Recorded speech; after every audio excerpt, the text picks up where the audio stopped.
जी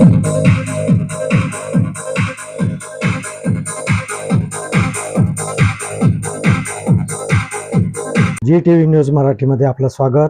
मी विलास महाले.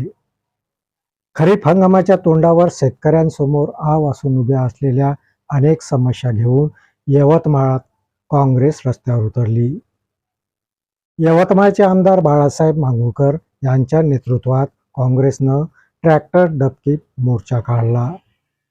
शेतीकरता लागणारी रासायनिक खते, शेतकऱ्यांचा हक्काचा पीक विमा, वीज आणि डिझेल प्रश्नावर काँग्रेसकडून आंदोलन छेडण्यात आलं.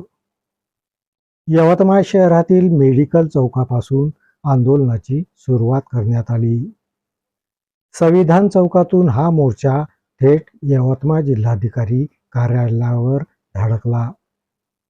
या मोर्चात ट्रॅक्टर घेऊन मोठ्या संख्येने आंदोलक सहभागी झाले होते. यावेळी सरकारविरोधात जोरदार घोषणाबाजी करण्यात आली. यावेळी यवतमाळ जिल्हाधिकारी यांचे मार्फत राज्याचे मुख्यमंत्री देवेंद्र फडणवीस आणि कृषी मंत्री दत्तात्रय भरणे यांना मागण्याचे निवेदन पाठविण्यात आले.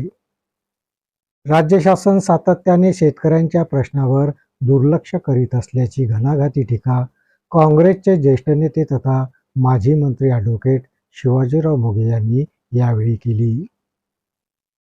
शेतकरी प्रश्नावर सरकारने त्वरित निर्णय न घेतल्यास याहीपेक्षा तीव्र आंदोलन करण्यात येईल असा इशारा आमदार बाळासाहेब मांगुळकर यांनी सरकारला यावेळी दिला.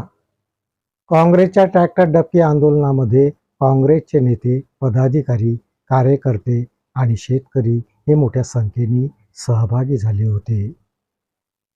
या बातमीपत्रात इथेच थांबतो. परत भेटूया नवीन बातमीपत्रात. तोपर्यंत पाहत राहा जी टीव्ही न्यूज मराठी. नमस्कार.